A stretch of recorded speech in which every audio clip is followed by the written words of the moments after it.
So we begin as always with Bismillah ar-Rahman ar-Rahim, and that is with Allah's signature, the merciful benefactor, the merciful redeemer. We begin by giving all praises in the form of what is called the Al-Hamd. Al-Hamd. And that is the praise that is not only due to Allah, but it is the praise that is actually owned by Allah as his property. The Hamd, H-A-M-D, is the property of Allah. It is Lillah, and the little li, that little lamb in Lillah, means that it is the property of whatever is being announced immediately afterwards. So Alhamd is the property of Allah. Alhamdu li, that's the property of, owned by Allah. And what is this Hamd? Hamd is a word that is also connected to the word for our Prophet Muhammad. The word or the title Muhammad is from the verb hamida, which means he praised a thing, hamida. And Muhammad was in a perpetual state of praise once the revelation began to flow from on high upon his heart. So he was the definitive person, the definitive human at that time, to demonstrate to all other humans how we are to remain in praise mode, or praiseworthy mode even, because the human being, according to the Qur'an, has been created in a way also that is deserving of praise, but praise on the human level. Only Allah is deserving of praise as the source creator and the authority above and beyond all things created. So with Muhammad having in his name the same consonantal connections that we find in the word Hamd, Muhammad, Hamd, we're talking about that heavy H sound, Ha. We're talking about the M sound in the letter Mim, and we're talking about the D sound in the letter Dal. Ha, Mim, Dal are the consonants in both Muhammad as well as in the word Alhamd. Al is a definite article, just making it definitive.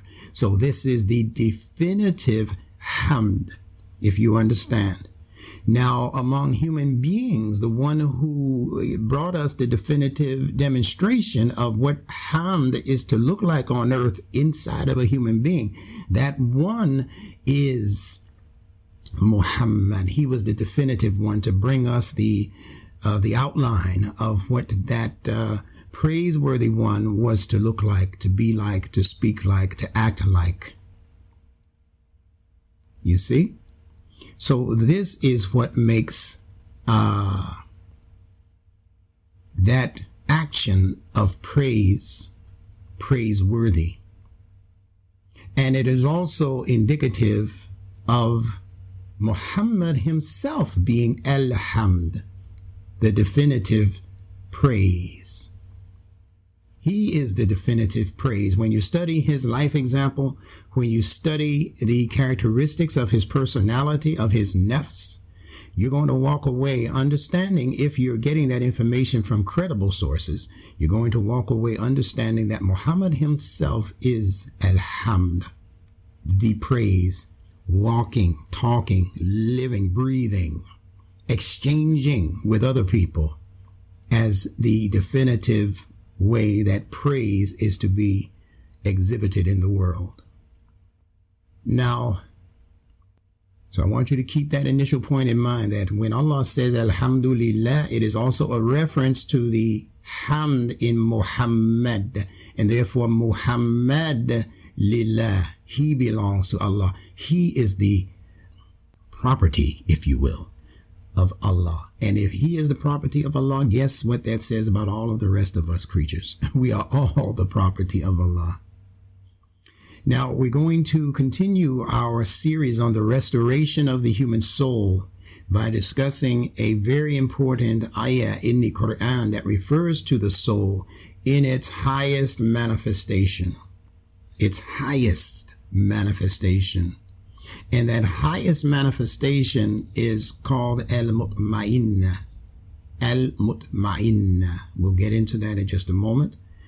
We're going to be talking, I repeat, about the soul at rest, and keeping in mind that the title of this series for the next couple of weeks, all of the way throughout the duration of Ramadan, every Saturday and Sunday, we're going to be advancing upon the theme, the restoration of the human soul.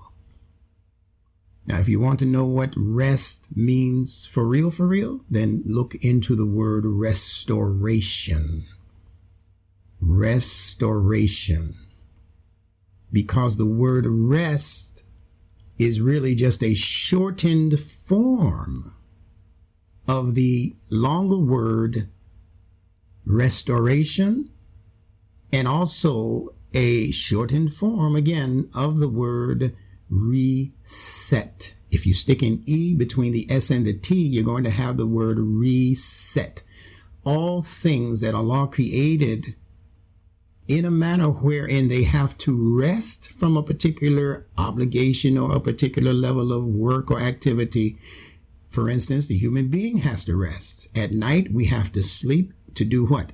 To restore the integrity of this body, this form, so that by the time the next sunrise appears, we're going to be in much better shape to handle the work of that day.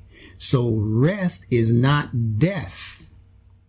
Rest is a reset period. The entire world has been going through a reset period now going on 3 years with the advent of the COVID issue. The whole world literally shut down overnight. To do what? To rest. And in that rest is where we are supposed to be resetting what? Our goals, our aspirations, our ambitions. All of these things are supposed to now come under the rubric of the word reset. We're home with our families. Many of us are not working. Many of us have children who were not going to school. What are we doing with all of that free time that Allah has allowed us? Are we resetting our lives? Are we doing what Imam W.D. Muhammad once suggested? Are we remaking our world? The world of our family circle, the world of our neighbors who we might not have even met in the last 7 years. And now all of a sudden, they're home, you're home, you see each other every day, you're taking out the garbage. Oh, there he goes, there she goes. Have you introduced yourself is the question. Have you shared anything of your Quranic wisdom and logic with the people living next door to you, who have families like yours, who have concerns like yours? Have you even knocked next door to find out whether or not they have a need? Like, are you low on food? We don't know. People are not working. Are you low on gas? I mean, is there anything that I can help you with? I'm a teacher. Do your children need some daily instruction or every other day instruction, in the alphabet or something like that? Wink, wink.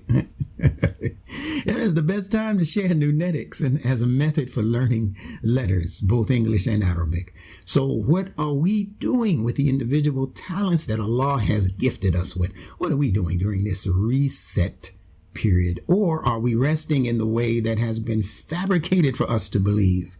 And that is the concept of rest in peace. Now that's the peace that happens when you literally and for real experience death. So let's look into this.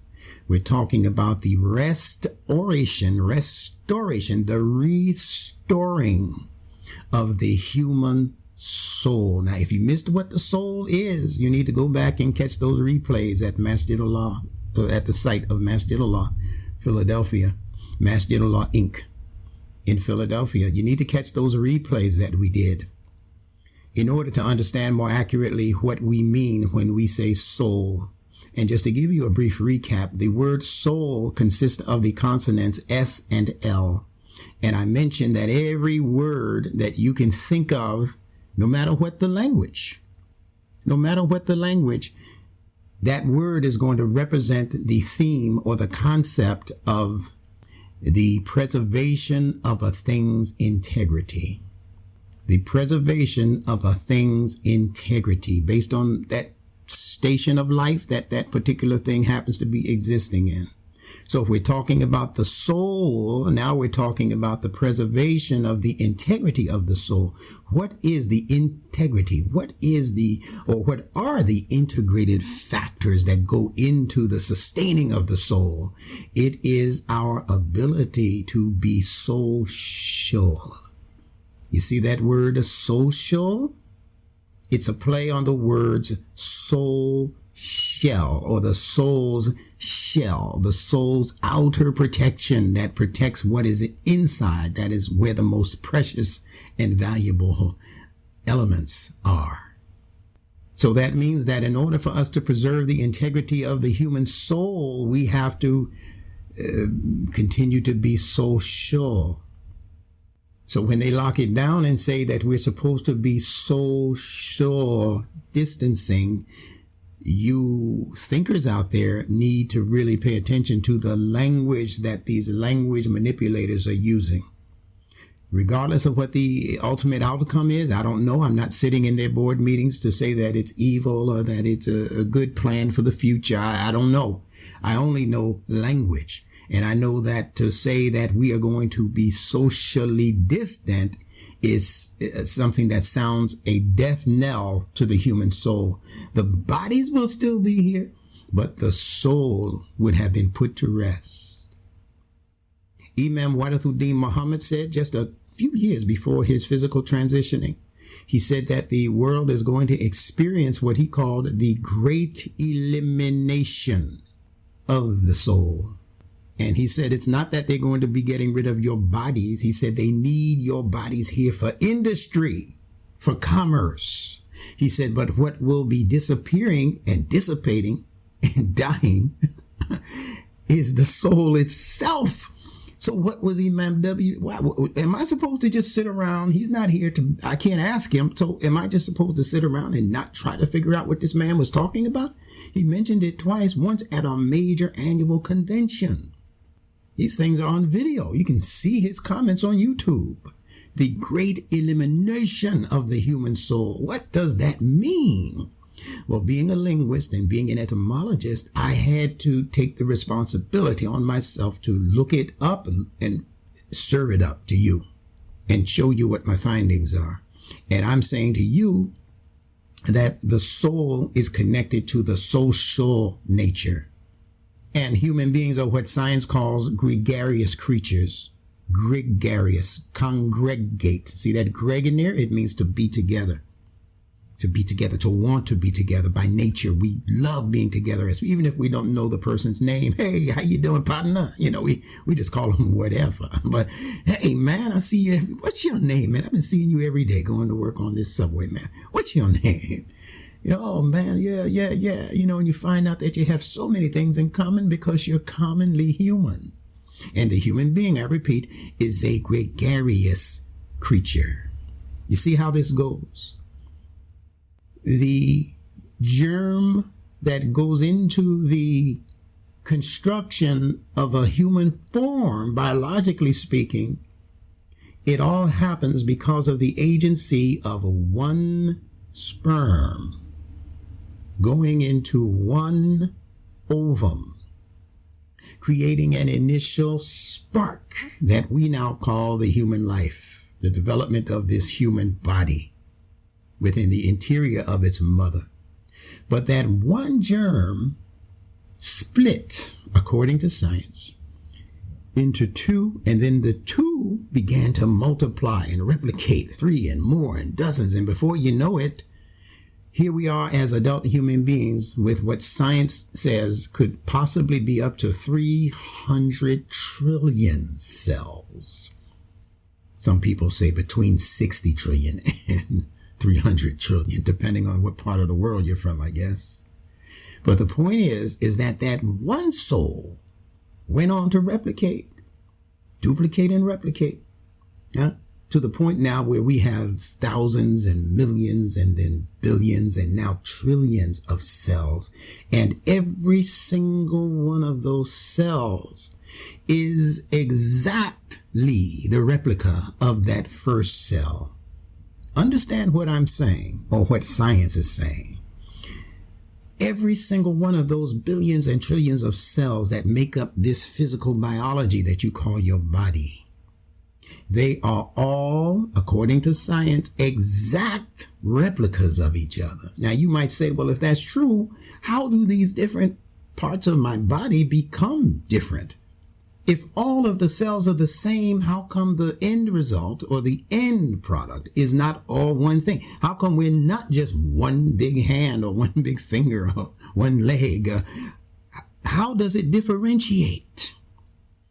It differentiates in a way that science even claims they cannot accurately understand. But we understand it because we are readers of the Qur'an. It differentiates because of the command of Allah, what Christians would call the command of God, right? It's God's command going into that life form and making the determination that I'm going to expand this creation. It's going to begin as one sperm drop or one germ drop. But within the confines of that one drop, I'm going to configure a composition that's going to entail the production of all of these different parts of the body. And even though the hair and its follicles are substantially different than the nails and its composition, even though the hair and the nails are substantially different than the system that we call integumentary, meaning the skin system, and even though the skin system is much different than that which produced your teeth and your bones, Allah has created all of these different manufactured parts from one essence, from one cell that contains one important entity within it called the DNA, RNA, genetic fabric. And out of those genes came all of this duplication and replication that we now call the human form and the human frame. So it all came out of one cell. Do you hear the similarities in the words of cell, C-E-L-L, and the word we're discussing today called a soul, S-O-U-L? You see the similarities in cell and soul? They're just a vowel away from each other. And in the same way that the cell has been created by the source creator with all of this manufacturing potential that the Quran calls the khulq, that Allah khalaq al-insan, He created us, but that creating is a manufacturing of sorts. That creating is a programming of the cellular structure. That's what khulq represents, the word khalaq. It represents not only a creating of a thing, but it also more deeply represents the command that Allah puts into the cellular structure that allows for programming. And the part of this human biology that has experienced the greatest amount of programming is your genetic makeup, your genes. So in the same way, I repeat, that Allah has programmed your cells, Allah has also programmed our souls. And the exact same potential on the biological level that the cells are carrying to become all of these wonderful moving parts, Allah has also created a fantastic array of potential that He has clocked not just into the cell, but also into the soul. And the soul is supposed to express all of these moving and grooving and getting it done parts. So if your soul is at rest permanently, that becomes a problem for the human life. If your soul is at rest because it is seeking restoration or it is seeking to be reset, then that rest is something that we can live with. But if an outside agitator has instituted influences, clocked those influences into the very language construction of people so that we begin to speak the language of death. I believe Pope John Paul II once called this whole configuration and fabrication of culture the culture of death. He was saying that we have been put into a rest that the social conspirators did not intend to wake us up out of. So Imam Muhammad came behind him and called this the great elimination of the human soul. And I'll speak to the word elimination when we revisit the idea of the level of the soul called lawama, el-lawama, the lemon soul. The soul that when you bite into it, you get a taste that you jump back from and have to reconsider. Lawama. That's an area of the soul where moral contemplation has to come in, because you want that thing, but it's a little bit bitter in the mouth. That thing that you're being asked to do. That new little girl that you just met, you little 12-year-old boy, and she wants you to come to her house and play, and ain't nobody home and you know it, well, you have to morally consider that. See, that's lawama operating in the intellect, the young, developing intellect. I don't know if I should do that, so best bet is to just stay away, because I do not want to walk away from that action being blameworthy or having to blame somebody else for the mishap, for the accident. So they call it the blameworthy soul. El-lawama, nafsin lawama. And again, that word lawama is what produced the English word lemon, because they operate upon the same basic fitra-based principles.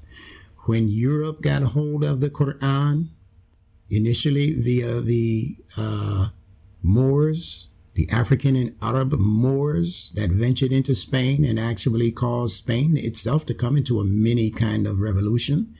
Well, that light that they brought there by way of the Qur'an worked its way out of Spain, called Andalusia at the time, and worked its way into Europe, first through Italy, then into France, and then into other parts of Europe. And they began to secretly use the wisdom that they were learning from Muslim adepts, Muslim scholars, Muslim scientists.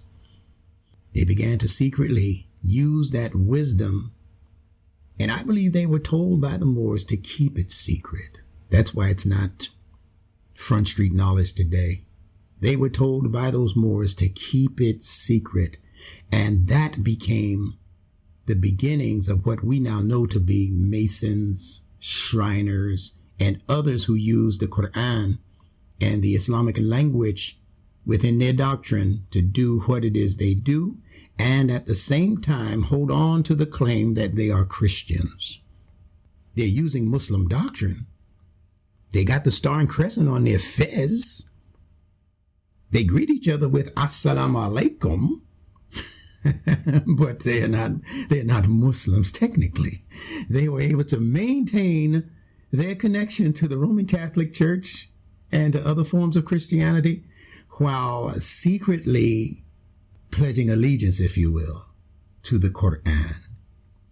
And that's what brought them to a great degree into what is now called the European Renaissance, the rebirth for Europe that was at the time experiencing what they call in their history books the Dark Ages. So this is history that we're talking about now. So lawama represents that hesitation in the human intellect that feels that it needs to ponder its actions so that it, at the end of the journey, does not become blameworthy and does not have to blame others inadvertently for mistakes that it might have made.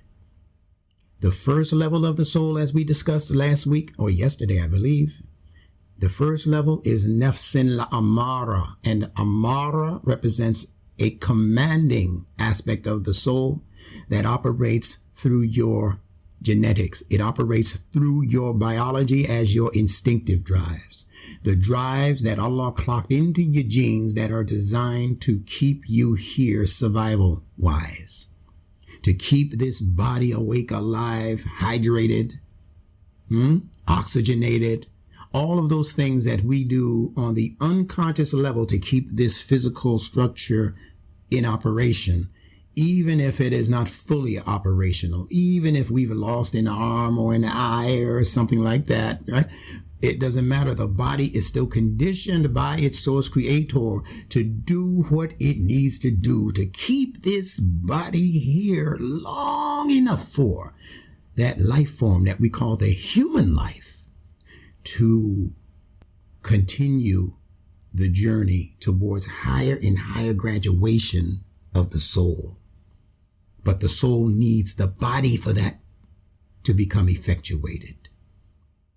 If the soul becomes minus the body, that's when we say that the person has died.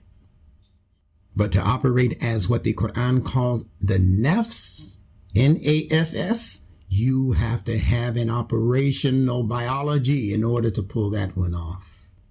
Or else they would consider you to be a ghost, a Casper type. You understand what I mean? And that doesn't serve the interest of the human life. So we're going to begin with what Allah says about the soul, beginning in Surah 89 called Al-Fajr, the dawn, ayah 27. Ya ayyutuhan nasul mutma'innatu. And be very careful when translators begin putting a bunch of words in brackets. So Yusuf Ali says, in brackets, to the righteous soul will be said, quote, O thou soul, and then he puts in brackets, complete, in bracket, rest. O thou soul, in complete rest and satisfaction. Ayah 28 says, Irji illa rabbika radiyatan mardiyatan. Come back thou to thy Lord, well pleased, and then he puts in brackets, thyself in bracket, and well pleasing unto him. So let's read the English again in succession. To the righteous soul will be said, O thou soul, in complete rest and satisfaction.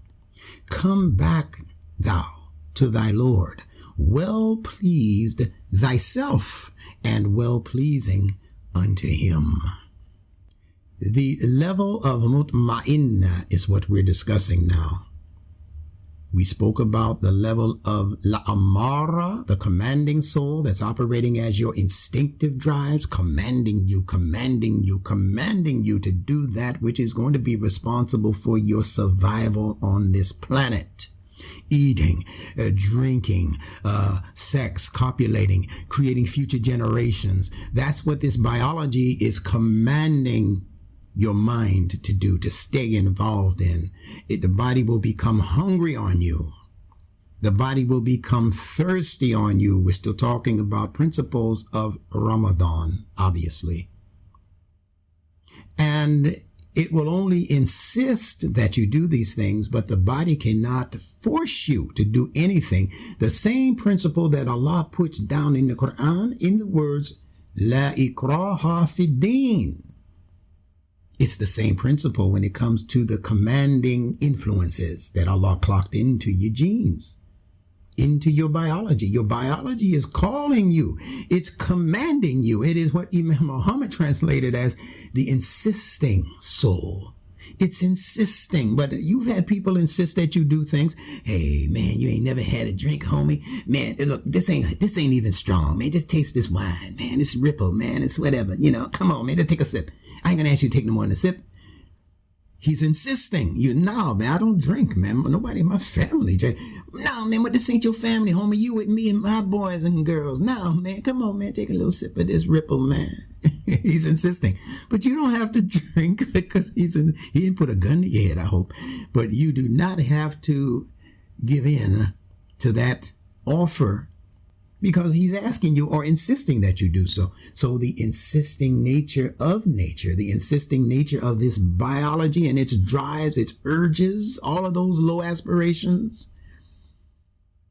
You see a woman and she looks fine, and that means in your mind that you need to go get some from her. You need to find a way, trick her into whatever, do a Teddy Pendergrass on her, turn out the lights, let's get cozy. I don't know you, but he's insisting. Listen to that song when you get a chance. He's insisting to this sister that she go home with him, and she just met him at a bar somewhere. What kind of foolishness is that? But that's nafsin la amara at work in the culture. But she didn't have to do it, is the point. And you don't have to eat because food is present. You don't have to drink because you love that favorite beverage of yours. You put a timestamp on everything. I'm not doing this until this happens. I'm not doing the other until that happens. And in doing so, you are now strengthening the integrity of the higher soul, the higher you, which we're about to get to. There's a higher you. There's a higher soul. You have something called the soul on the bottom of your foot that is in constant contact with the earth. See, that's a part of your soul's job, to be in constant contact with your material needs. That's the soul we're talking about now. La Amara, it's commanding you, walk this way. But the higher you, the mind, the developing spirit in you says, I'm not walking in that direction. There's trouble down that way. I'm going the other way. And it takes the soles of its feet and takes it in the other direction, because those soles of the feet do not have enough force. La ikraha fi din. Allah has not created any compelling in the deen. Where is the deen? The deen is in your deen, called the DNA. There's nothing in the DNA to force you to eat, to force you to even sleep. If you wanted to just stay awake, there are ways that you can just, people do it all the time. They call it insomnia and extreme forms of insomnia. And people stay awake for days and die. Because if you don't get enough sleep, you'll kill yourself. You wear yourself ragged and drop dead, not sleeping. And there are reasons why people can't sleep, won't sleep, are afraid to go to sleep. Some traumatic event happened and they're afraid that if they go to sleep, it's a psychological thing. They're afraid that if they go to sleep, that same thing is going to happen again. I won't name any movies, but you know what I'm talking about. Somebody coming in the shower while you're in there, you know what I'm saying. So people are afraid. So the human being has trips and triggers that can actually override basic or base level fitra prompts that are clocked into your genes that say eat, that say drink, that say talk, speak. But the higher mind, the higher soul can say, like Maryam said, I'm not to speak to any human for 3 days. You want to know what Saum is, what fasting is? That's fasting. We'll talk about that again in a moment. So this level that we're calling mutma'inna, AL-MUTMA'INNA, that they're calling the soul in rest or at rest. In the early days of Islamic scholarship, it was said that this level of the soul occurs after one becomes deceased and quote unquote returns to Allah. Now I'm correcting a major flaw in Muslim thinking, so pay attention. It was this idea which initiated the popular mistranslation of the Arabic phrase Inna lillahi wa inna ilayhi raji'un. All of us have heard that. All of us have pronounced that to the best of our abilities from our own lips when people die. Although in the Qur'an, it's not a phrase that is relegated to when people die. When people are in any kind of advanced trouble, we're to repeat this as a frequency. Inna lillahi wa inna ilayhi raji'un. And they translate it as, from Allah we come and to Allah, or to Him we return. From Allah we come and to Him we return. And we're not realizing that that concept of coming from Allah is foreign to the Qur'an. We do not come from, if we come from Allah, that means that we are a part of what Allah is as a source. That means that we share in that source power. We share in that source knowledge. You understand? That's not what Allah is saying.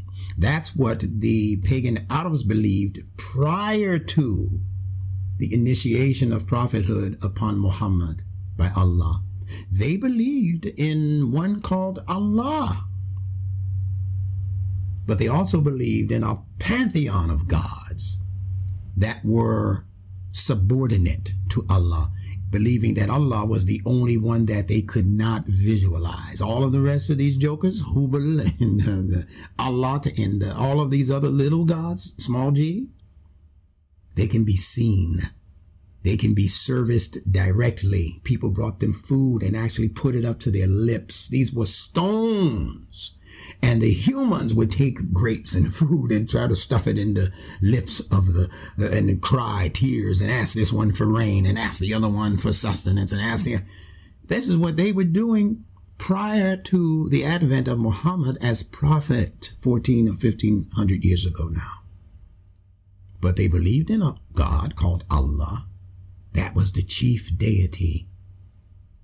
But they believed that beneath that deity were other minor decision makers. You see in the Bible when it says, supposedly out of the mouth of God in Genesis, let us make man in our image and likeness. You see that?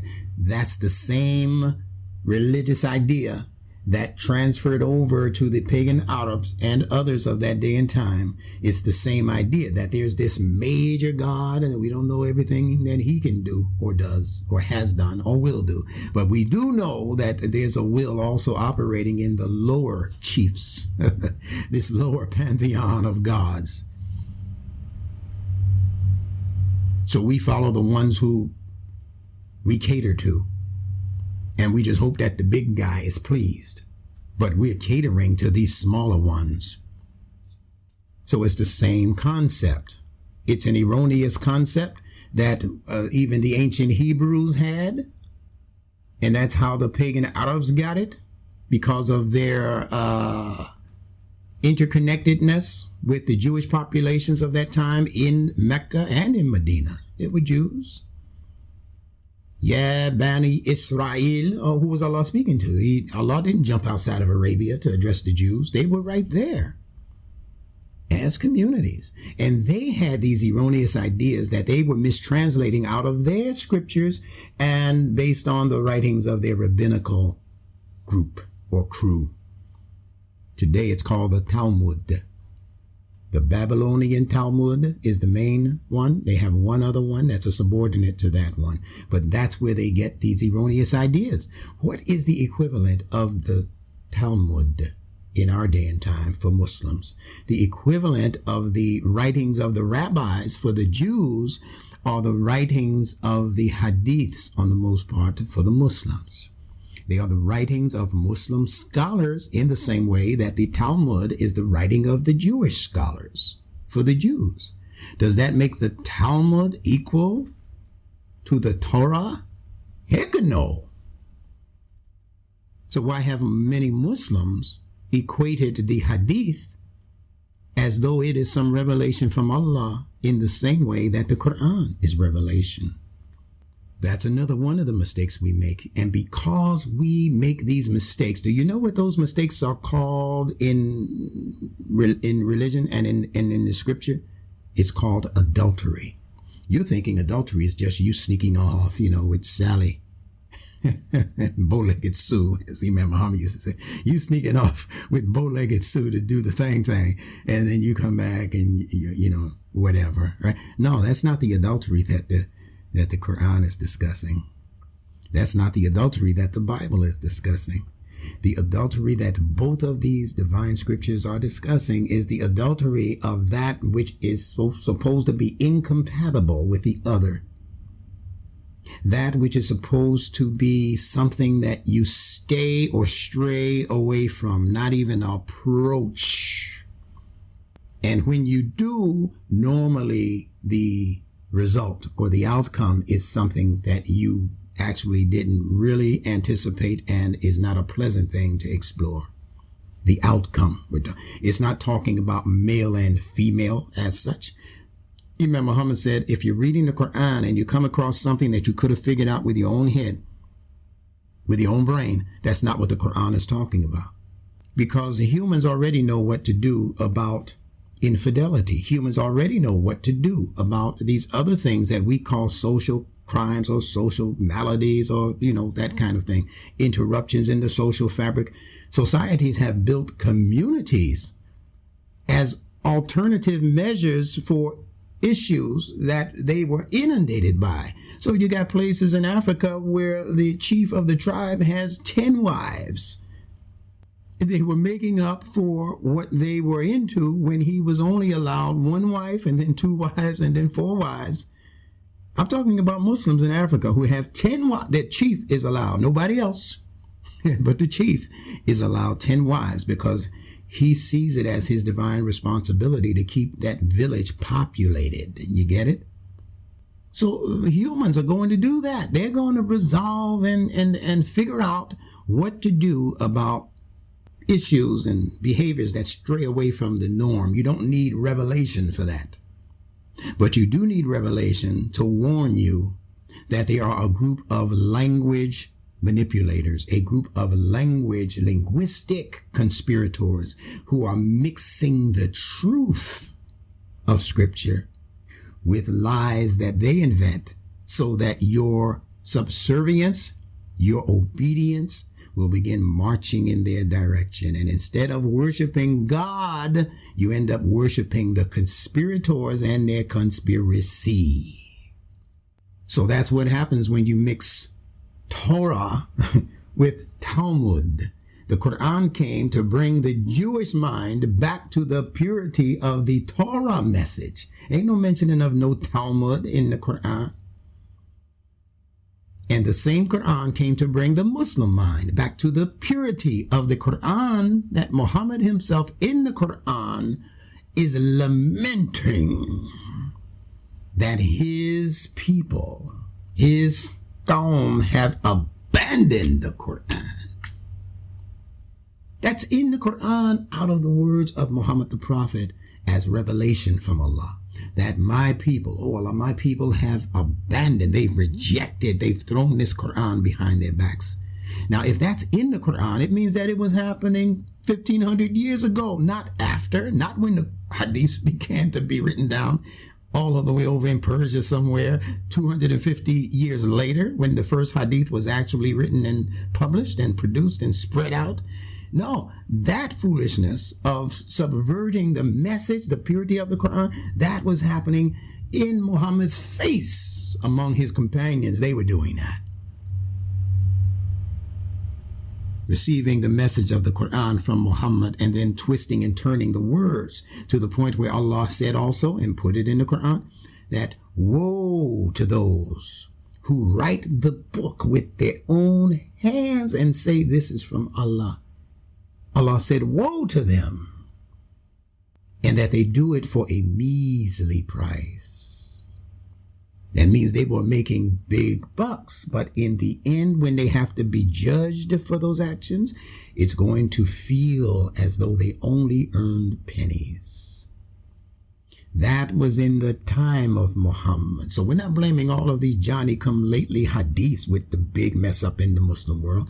This mess up had its birth in the time of Muhammad the Prophet, amongst the people who you are now pointing to and saying, ideal Sahaba, perfect and purified. Umar, he cannot speak and be wrong. Allah will make his wrong right. If he speaks and he misspeaks, Allah will make it right, because he is one of the righteous of the Sahaba of Rasulullah sallallahu alayhi wasallam. And they have that in the hadith, that this man, this Sahaba, this human being like you and me, can't make any mistakes because he was so close to Muhammad, and Muhammad couldn't make any mistakes. You're not reading the same Quran as the rest of us, because Muhammad the Prophet himself is reprimanded by Allah on countless occasions. I don't mean numerous like the mistakes we make. I'm talking about enough so that Allah would put it in the Quran as something for all of us to be aware of in terms of doing or not doing. He frowned and turned away. Who is that addressing in the Quran? Abasa. He frowned and turned away. They say that was addressing Muhammad the Prophet, who was on his way to powwow with the big boys who had the big bucks. Yeah, this thing will be easy if I can get to them. And in the process, there was a blind man who had a question about the deen. And Muhammad put him on hold. I'll be back. Just hold that thought. I got to go see Jay-Z and them. You know what? I got to go see Trump and those guys, because they can finance this thing, man, and we can get Nunetics. Oh, it'd be all the way up there if they would just put a little bit of money with our honey, you know. Yeah, so hold on, blind man. You ain't got that many places to go anyway. I'll come back and get you. Just keep tapping, keep tapping, and stay your place. Just stay right in that place. I'm coming back this way, blind man. And Allah said, well, no. You frowned at that man. Now, does that mean that the Prophet actually was listening to him and frowned in this man's face? First of all, how would a blind man know that he was frowning? See, these are the kinds of questions that Allah wants you to ask. That's why he phrases these things like that. How would a blind man know that the Prophet frowned? He didn't say the Prophet smirked. He could have heard that. Man, damn, here he go again. He would have heard that. But when you frown, the only manifestation of your frown is in the fact that your forehead, see? Either the forehead develops these lines, like, man, is this guy ever going to be finished? Or your eyebrows descend down toward the middle of the face, the nose, and checking your watch. But this is how we know that the Quran is revelation, because Allah knew that he frowned. Wasn't the blind man that peeped it and told on him. Allah told on him. Now, if you were the author of that book, would you have told on yourself? No. So Allah reprimands the Prophet for several things in the Quran that are human issues.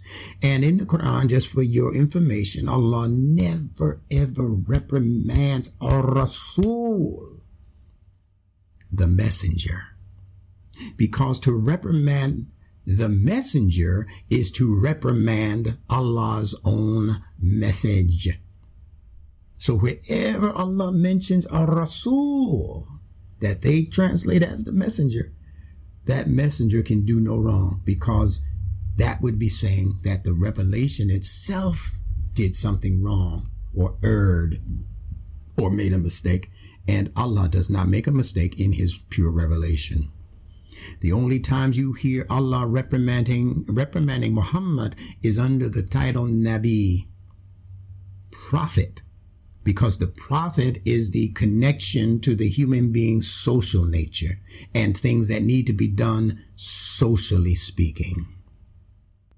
So understand those differences. The messenger, when spoken of in the Quran, is directly related to the message itself, which is pure, untainted, purified pages. Whereas the prophet is the human construct that has to receive the revelation, digest the revelation, and then assimilate the revelation and convey the revelation. Muhammad the Prophet is not even the one to explain the revelation. A lot of Muslims are not aware of that. Muhammad was not tasked with the responsibility for explaining. What body of hadith can you bring to show me that Muhammad explained everything from Al-Fatiha to An-Nas? That's 6,600 words. Where is the hadith? That would be voluminous, wouldn't it? If Muhammad was tasked by Allah with explaining the Qur'an, do you know how many volumes of works we would have by these Sahaba? Well, the Prophet said this about that. He said that about this. And he said the other thing about the other. Yeah, man, you forever, you never get a chance to read the Quran from reading all of these explanations for everything that the Prophet had as revelation. Allah asks the Prophet or tells the Prophet or commands the Prophet to not move your tongue in haste as the revelation is coming to you. It is not for you to explain. Allah says that we revealed it and we will explain it. Allah says that He will make the guidance clear.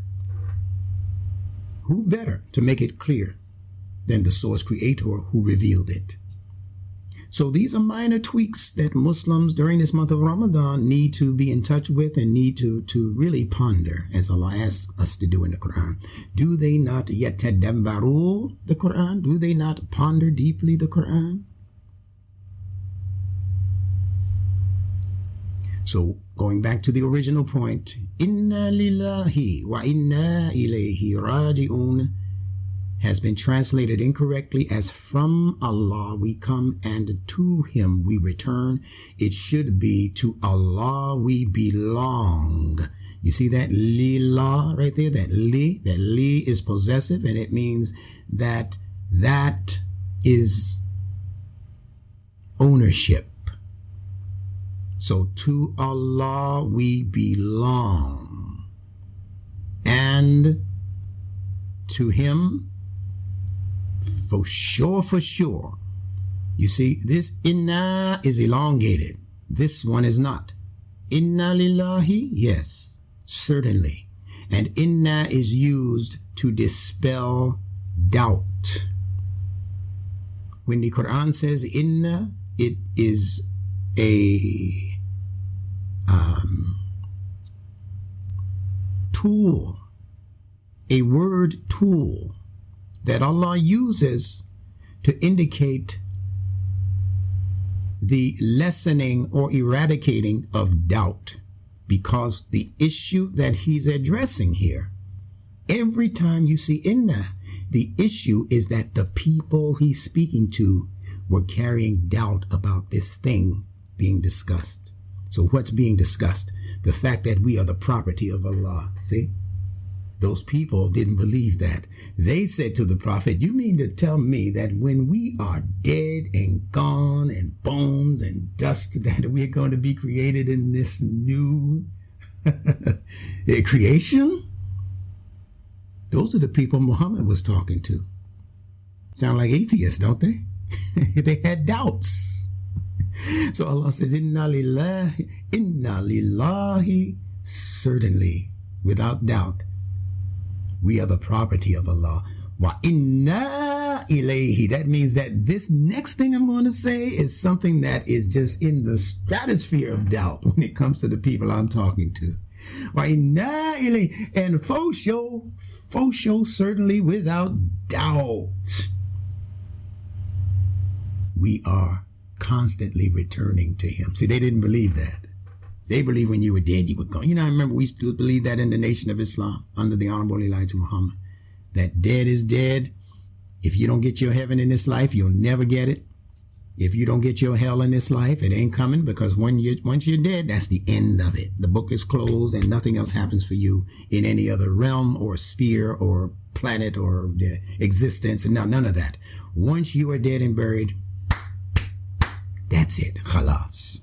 We used to believe that in the Nation of Islam until Imam Muhammad came and dropped that nugget on us. This ain't all to it, partner. You better get your life together.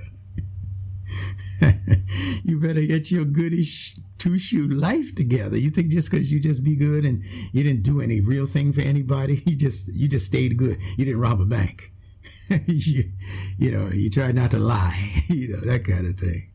Yeah, that means that you're going to paradise? That ain't enough, partner. You need to read this Qur'an.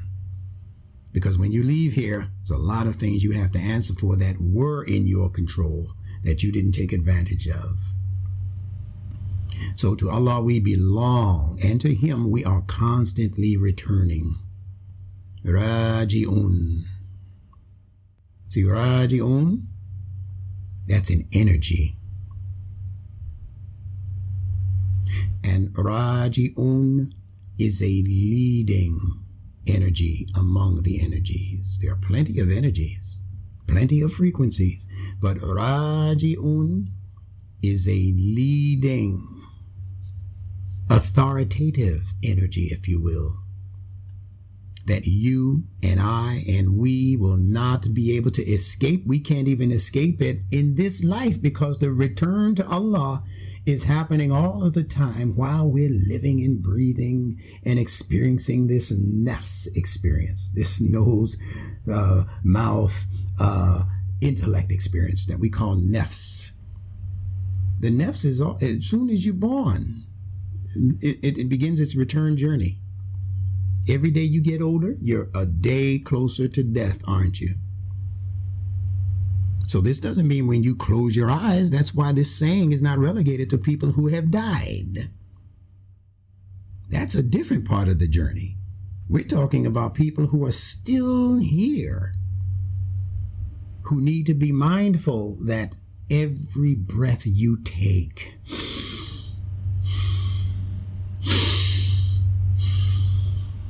represents that return to Allah, and those sequential breaths are the leading influence, the leading set of energies that is responsible for the return.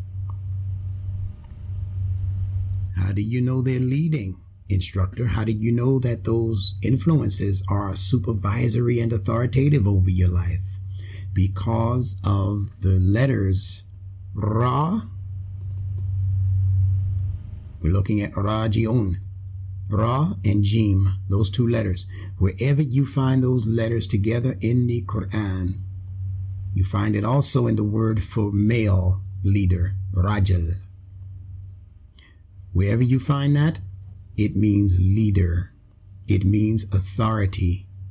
Even in the Hindu land, I believe that their leader is called a Raji. R-A-J-I, Raji. In the English language, it became regal. The J and the G are interchangeable. Regal, kingly, authoritative.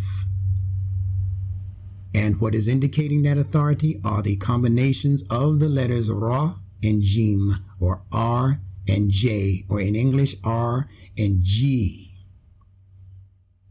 If you interchange those letters in English, then you can have L substitute for R, and G substitute for J. Now you have the key letters for the word legal and logic, things that are supposed to be the authority in the society. The ruling forces and influences in society, they come from the legal aspects of society, and they come from the logical aspects in terms of knowledge and how knowledge is to rule and supervise over society.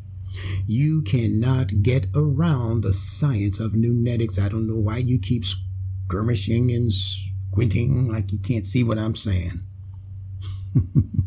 I should have thousands of people signed up for nunetics by now to learn these letters and their meanings.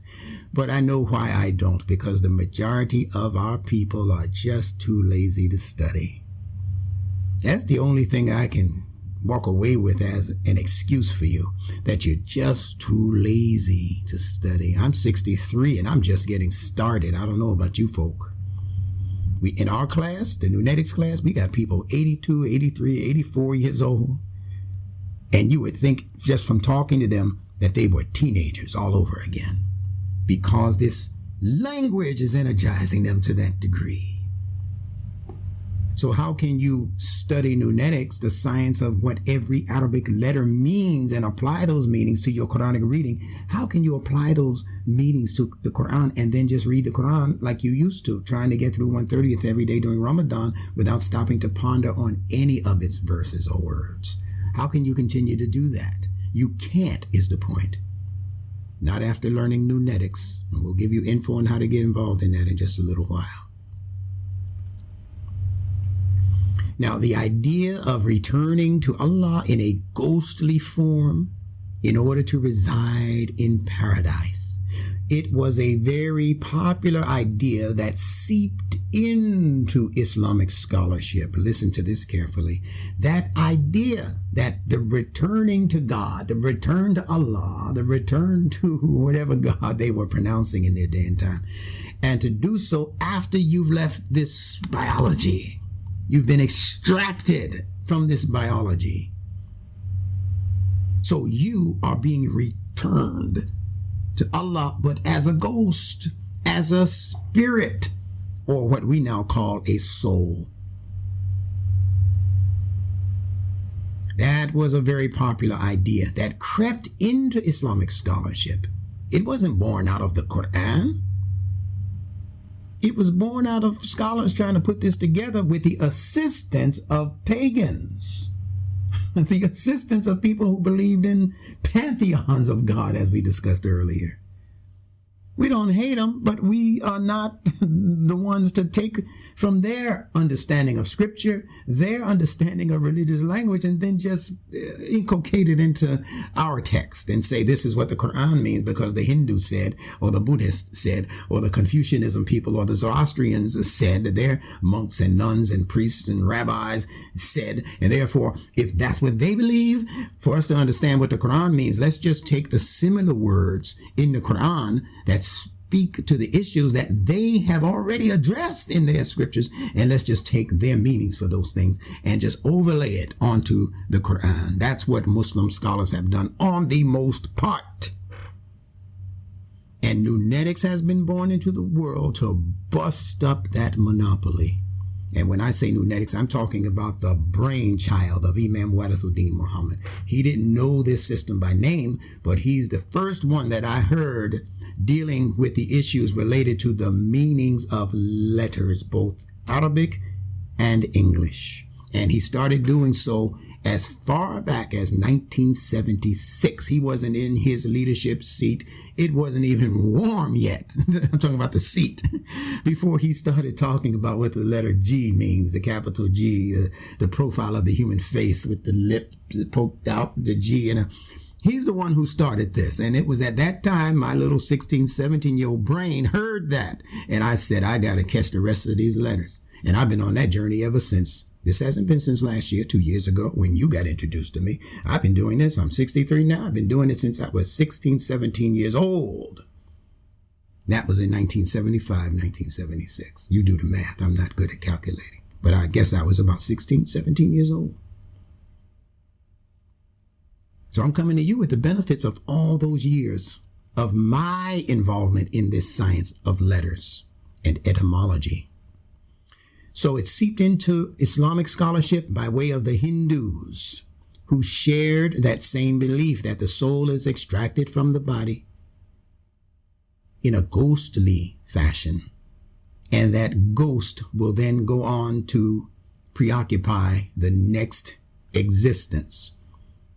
That was a belief on the part of the ancient Hindus and on the part of a partner group of theirs called the Zoroastrians out of ancient Persia. This is also where we get that popular phrase, rest in peace, after someone is dead and buried. We don't say that until they're actually buried.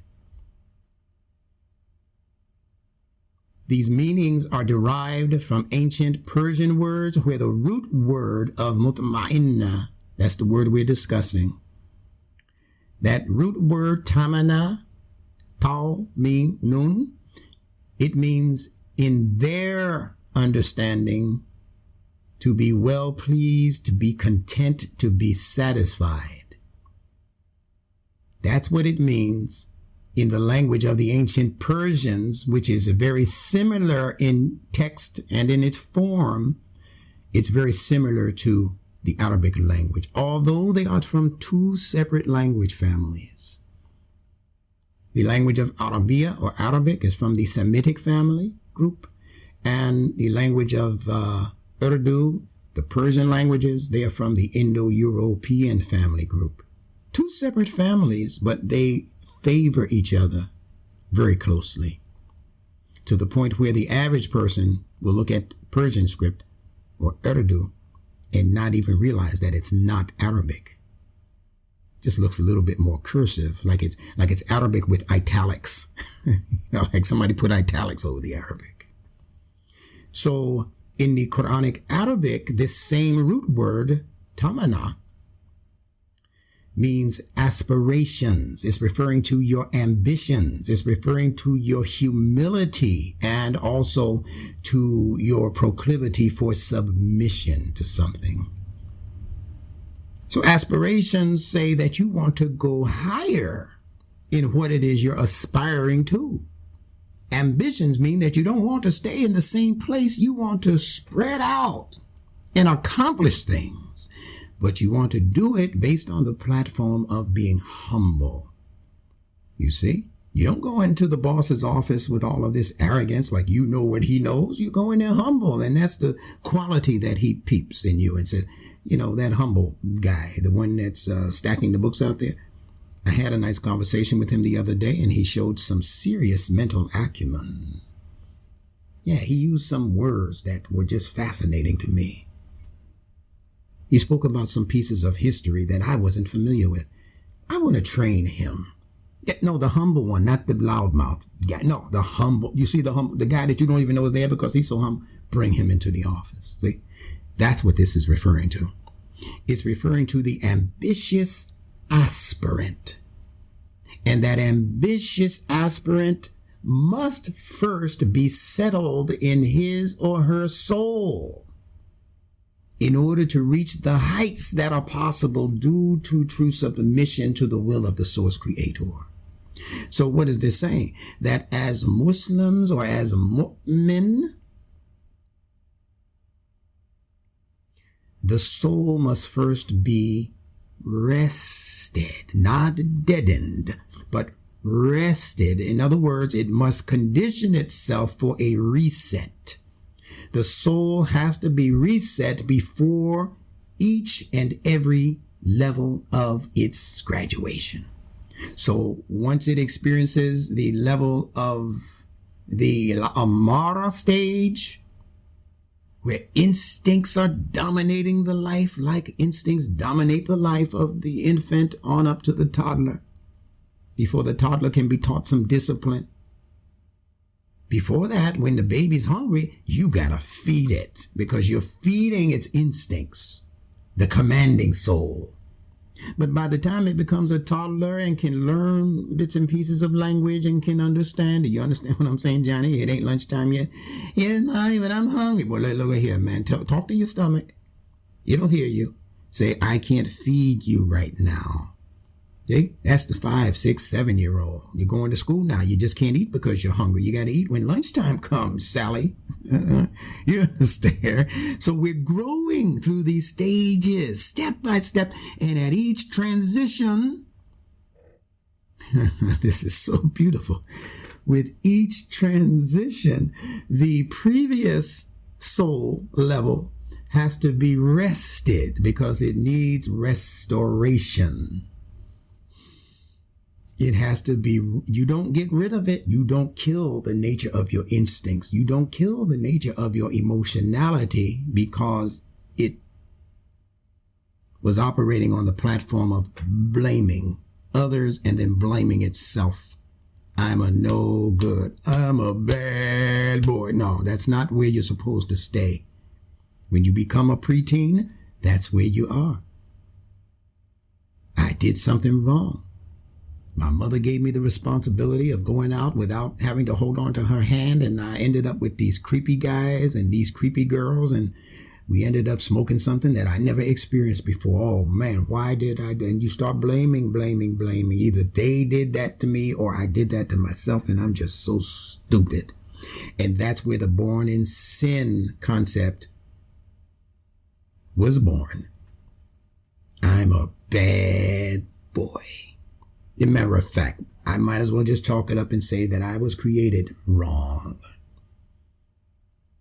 It's replete throughout the false, fake, fictitious sciences now.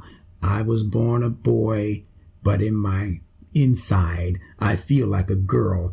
Therefore, I need some of these medications and some of these operations so I can be what I feel like I was supposed to be. But God made a mistake and put me in this penis body. I can't take it. I don't feel like a boy. He's only 6 years old, 7 years old. They can start giving him medications even against his parents' wishes, or now they're saying that they're going to make it so that 5-year-olds can make that kind of decision for themselves without the knowledge of the parent, being treated without the knowledge of the parent through school.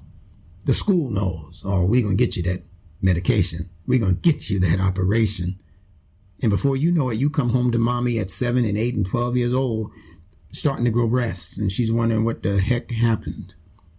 Oh, mommy, I guess I can tell you now, I'm being treated for hormone therapy. For whose moan, where, what? You might as well call it haram therapy. Hormone. That's haram therapy. And now she's ready to blow the roof off. She's ready to hurt or kill somebody behind that because they didn't give birth to that child. You did. So each level of the aspiring, ambitious soul has to put the previous level of the soul to rest, meaning you have to create for it a particular discipline that it has to adhere to. That's what Ramadan is all about. It's about disciplining those aspects of the developing, graduating soul so that the previous level does not have the authority voice that it had when you were in that chamber of development. So these meanings are derived from ancient Persian words. They called mutma'inna the resting in peace stage, the soul at rest stage, when the soul would leave the body as a ghost and then begin to just travel, trying to make its way back to its source, that pantheon of gods, that assembly of gods. It's trying to reach that assembly again. Let us make man in our image. I'm talking about that pantheon of gods, make-believe gods. So it's in the Persian world of language where tamana and mutma'inna meant well-pleased and satisfied. The Quranic Arabic word is a reference to aspirations, ambitions, humbleness, and submission. As I stated, the ambitious aspirant must first be settled in their soul in order to reach the heights that are possible due to that for real submission to the will, or what we call the source creator, who the Quran calls Allah. Now, the Arabic word radi'a that's being used in this ayah, it means pleasing. We say radiyallahu anhu. May Allah be pleased with them, right? Radiyallah. May the pleasure of Allah be on them or be with them. So this Arabic word radi'a means pleasing. Let me just show it to you real quick so you know what we're referencing here. Right here. Radiya. Radiya. Radiyatan. Mardiyatan. Mardiyatan. Right. So the word is being duplicated here so that you won't miss the message. Now, you know how they translate it. Let's look at it. Well pleased and well pleasing unto him, meaning Allah. So Allah is saying, return to your Lord, come back. And when you do, you're going to be well pleased yourself with me. This is Allah speaking. You're going to be well pleased with me. And you're going to be pleasing in my eyes. And what I'm saying to you all is that that's a pagan idea and a terrible mistranslation. Let's look at what it really means. I hope y'all are enjoying this discourse this afternoon. If so, you can put it in the contents or in the chat box, and I'll see it when we're through. So this Arabic word radia means pleasing. However, they are mistranslating the word nafs. That's why you have to look at the context. They are mistranslating the word nafs to mean spirit as separated from the body at death. You're traveling through these various levels of the soul's graduation, and you go through La Amara, the commanding soul. Okay, you're still here in body intact. Then you graduate to become Nafsin Lawama, Al-Lawama, which is the discriminating soul, the lemony tasting soul, where it's good. If I add some sugar, I'll be all right. That level of the soul. Huh? And you're still here in body. And then all of a sudden, when you reach the level of Nafsin AL-MUTMA'INNA, you're out of this body and returning to your Lord. So you're a spirit on the third level. And that's not what Allah is saying. Because again, they are mistranslating the word nafs and nafs and nafs, N-F-S, N-A-F-S, nafs. They're mistranslating and nafs as a ghost. And that's not the case. And nafs is the human person and personality. So the Arabic word radia means pleasing, but I repeat, they are mistranslating the word nafs to mean spirit as separated from the body, when in fact the nafs operates as the personality within the human person while that person is still very much alive. How can the word nafs mean the breathing intellect? The nun, that letter N, means the nose, and the F, that letter means the open mouth, both of which signify the two major means for the human being able to breathe and stay alive. How can nafs all of a sudden under that name now mean the dead body and the spirit that's being removed from the dead body? Allah would have chosen a different name by that time, not nafs. Allah is not addressing a content, i.e. a rested soul. He is addressing a submissive soul which submits in the way the earth submits to be molded and to allow structures to grow up out of it or upon it. That's the earth we are discussing. I need to back up this train and let a few more passengers on. I think you missed this train. You were at the right stop, but when the doors opened and closed, you were busy. So become unbusy and listen. Make everything else deaf when it comes to the learning, the proper learning of Al-Qur'an, especially during the month of Ramadan, the month in which the Qur'an was revealed. So pay attention when it's the Qur'an in focus. Allah in this ayah or verse is not addressing a content, meaning the nafs as an extricated soul out of the biology, floating its way up into heaven to meet its maker. That's not what this is addressing. Allah is addressing a submissive soul. Tamana, mutma'inna is speaking about a content and submissive soul.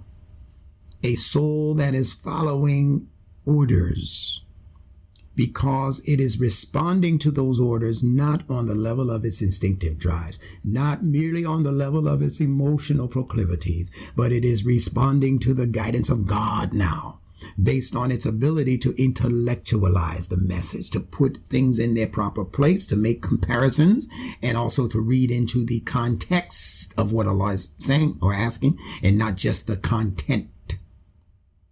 So the Muslim is not content with content. The Muslim becomes contented only when the context is understood. That means the bigger picture, the context, what it's related to.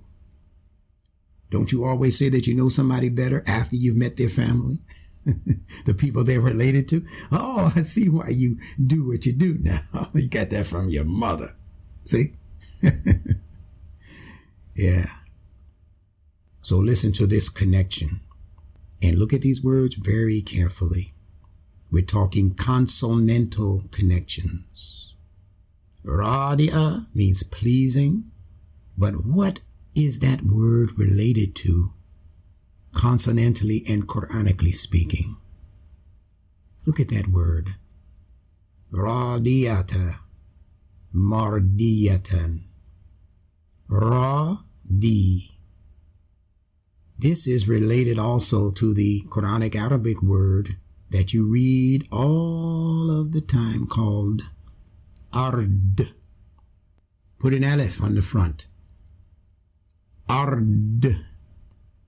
And what does ard mean? It means earth.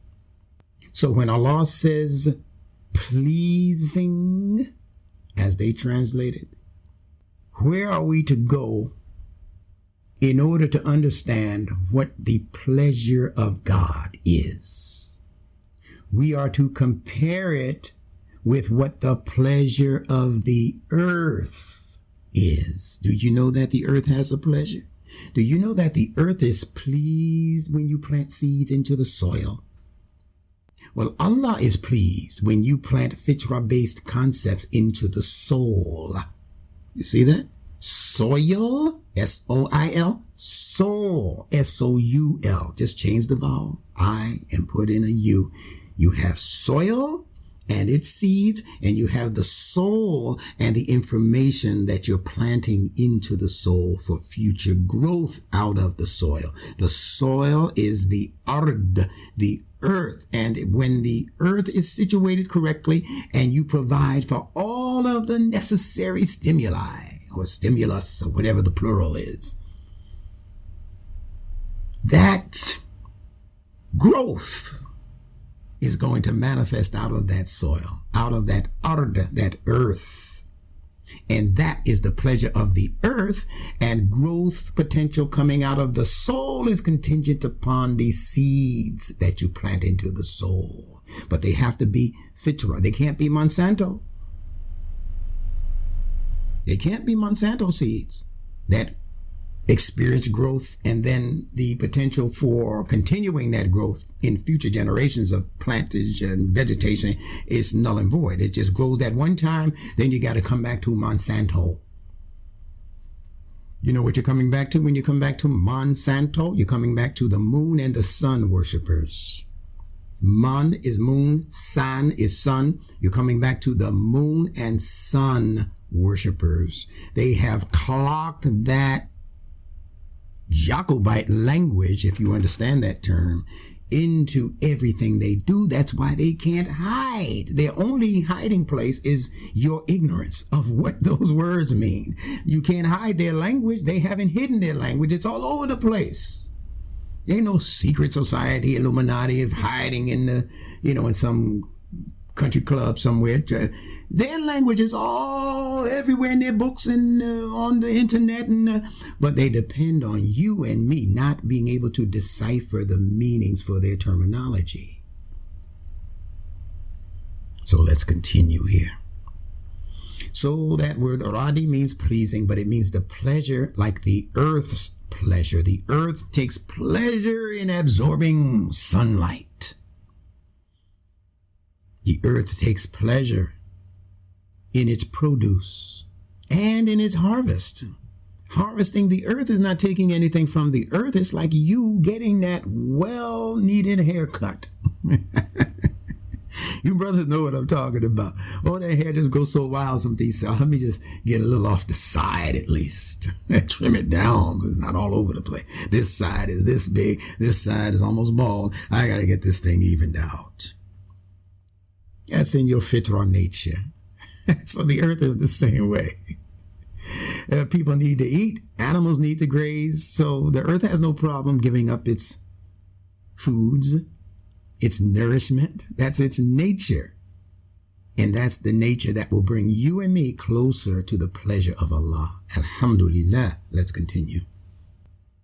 The growth that we're talking about that comes primarily out of the trees is what produced industry.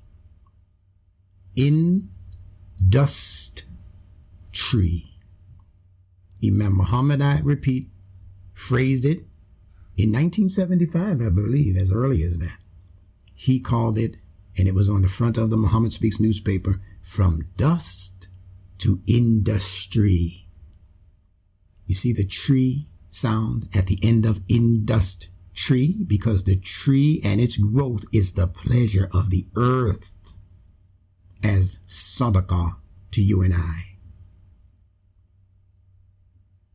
We breathe in oxygen that the trees are releasing, and the tree in return breathes in carbon dioxide that we release from our nostrils. That carbon dioxide was not intended to be breathed back in to the human body. That's called killing yourself slowly. So when we get all masked up and we stay like that for 16 hours out of the day, I'm assuming that some are going to sleep with their mask on if they think it's that grave a danger in the air. They're in their cars, windows rolled up by themselves, still fully masked. Do you understand what you're doing to your biology that is not supposed to be breathing back in its own toxic releases? Do you truly understand? Can't you see yourself panting and oh man. I'm looking at you. I see your mask going because you can't breathe. They told you 6 feet. I guess you made it 60 and 600 feet that you stay away from people. And even though you're in there by yourself in the doctor's office and nobody else is in the waiting room, you still got that mask on. And you wonder why your blood pressure and everything else is off the chain. I got to talk to you righteous. I'm obligated to talk to you like this. Whether you like it or not, that's your business.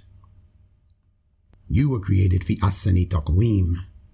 And that's also a reference to how your intellect is supposed to operate in the most excellent of balanced designs, symmetry designs, symmetry, industry. All of those trees are being spoken to in what it is we're addressing now. So dust to industry means exactly what we are discussing. That is the ability to transform that which was once unsettled, to settle it down, and then to produce structured manifestations out of its essence. Seeds were once scattered, right? Far and wide. They have machinery now that can take a bunch of seeds, thousands at a time, and throw them out into the field. So they didn't begin with a sense of stability or settledness. The human life doesn't begin in a settled manner.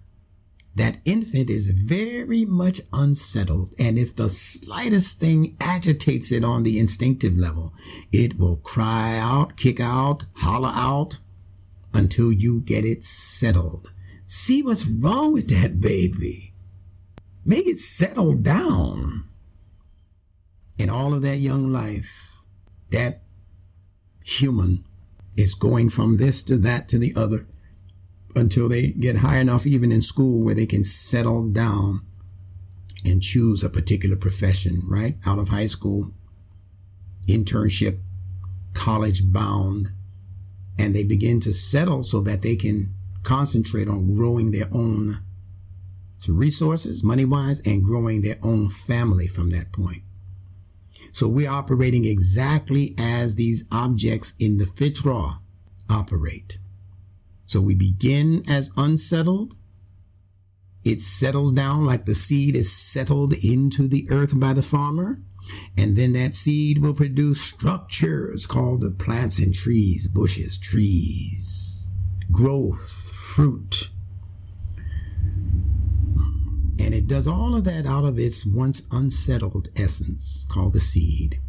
Now this Arabic letter that's used in the word mutma'inna is the T called tau. Not the ta, but the T called tau. Let me show it to you in case you're not familiar with what it looks like. This T looks almost like a small English letter B. That's called a tau. All right. So the Arabic letter tau represents things which go or grow up to be high, like the shoulders. It's talking about this part of the body, tau, this part of the body that is able to withstand tremendous levels of weight. You heard of taking weight upon your shoulders. You heard of putting your child up high on your shoulders as support for that child. And we speak about shoulders mostly in relation to those who have accepted responsibility. Can you shoulder the responsibility, son? Are you old enough now? Are you wise enough to handle that responsibility? Well, take that upon your shoulders and run with it. So mutma'inna has to do with the ability to shoulder responsibility for something. For what? For the restoration of your nafs, your soul. Not in the by and by, in the here and now. In a classroom setting where graduation is sought, the student has to satisfy the teacher in order to graduate. Now we're back to this idea of who's pleasing who. You should be asking the question, who's zooming who?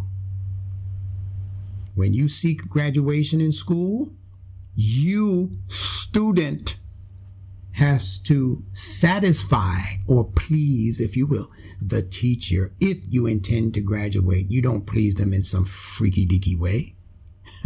You please them by doing the work assigned.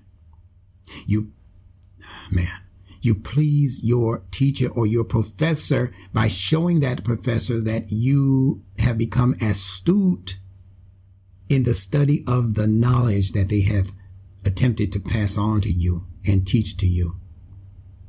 The nafs in this depiction is the submissive candidate hoping for graduation. You don't know. You have to take that final test. And you're submitting to all of the rules. Bring a number 2 pencil, sharpened, an eraser, whatever. Clean piece of paper. Don't sit too close to the next person so they can't peek at your answers, that kind of thing.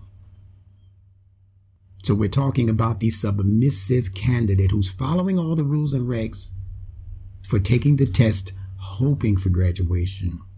So the return of the nafs that's being discussed to its Rabb, return to your Rabb, to your so-called Lord, pleasing. That return to the Rabb, having fulfilled the conditions for graduation, that's Allah's satisfaction. It's not Allah being satisfied with you per se. It's Allah being satisfied with your performance. Now, there's another piece here that runs for a few pages that I'm going to hold up on teaching because our time is up. So let that wet your whistle a little bit. And I think I've given you enough to chew on until this time next week on next Saturday. I'm also actually going to begin the conversation related to this next part of the discussion. I'm going to do that tonight.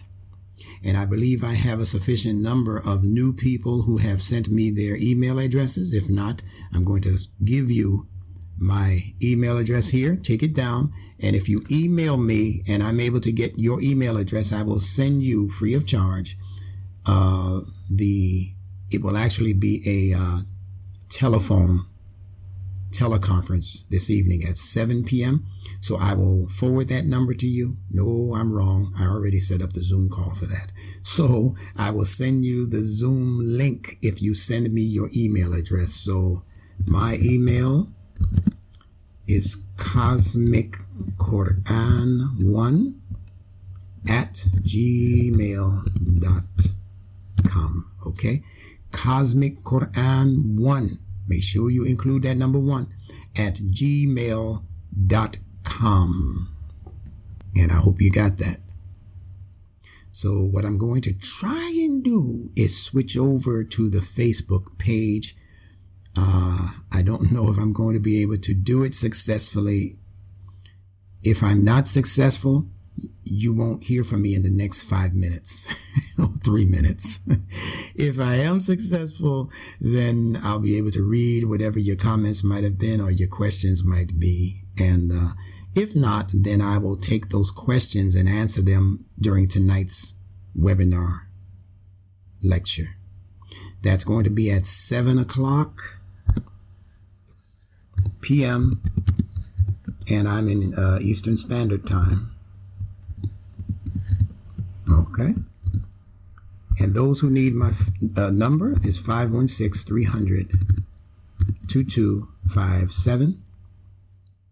And if you send me that email, I will also send you a copy of my book list. I have 17 books out now that are speaking on the exact same levels that you've been hearing information from me on this particular site, if this is your first or second time listening to me. This is not new. We're part of a course called Nunetics, Nunetics, and that's the study of Arabic letters as those letters position themselves in what's called the fitrah, and fitrah simply means nature. So all of the letters in the Arabic letter system are connected to objects that God created in nature. So it's not just letters off the top of somebody's head. These people who developed these language constructs, they did it based on observations in nature. They didn't have the 72-inch widescreen as a distraction thousands of years ago. So they were able to ponder the skies, ponder the mountains, study the flow of the rivers and the oceans and that kind of thing. And they would then design these letters and these pronunciations based on what they were hearing in nature. They heard the sound shh when they would get close to the ocean shore. You see that? They saw the bright rays coming down from the sun. And the rays were so hot that it would cause certain things to sizzle. And the fact that the rays were branching out from the center of the ball of the sun. Branching out. Anything that starts at a central place and then branches out is given the sound sh, sh. And that's why that ball of so-called fire with all of its rays coming out from all sides is called in Arabic shams. Ash-Shams, the sun. I promise you, if you get started in Nunetics, and it is a tuition-based course, so you call me for the details. We spend our money on everything else except our own education. But you need to get involved in Nunetics. There are a bunch of Nunetics learners. Many of them are senior instructors now who are chomping at the bit to be able to teach you this system and to teach it to you correctly. So join us, see what it's about this evening. And if you want to join, we'll let you know how to do that. And if not, then continue to involve yourself in anything that we do, which is most of what we do, that we do for free. You can Google videos on YouTube by typing in Imam Benjamin Bilal. And there's an array of topics that you can choose from, over 60, maybe close to 70 videos, but listen to the most recent ones first. Those are the ones that were done in the last few weeks, the last couple of months, over the last year. And I would say that they are the most important in terms of their information pertaining to what's going on in the world today that needs this level of Quranic explanation. So with that said, I bid you adieu. I'm going to try to cross over. And if that does not work, then I'll see you this evening, inshallah. 7 p.m. Eastern Standard Time. Not California time now. I'll be there in New York, Philadelphia, that time. All right? And thank you, daughter Naja, for being with me on Zoom. My technician, she's wonderful. I love you.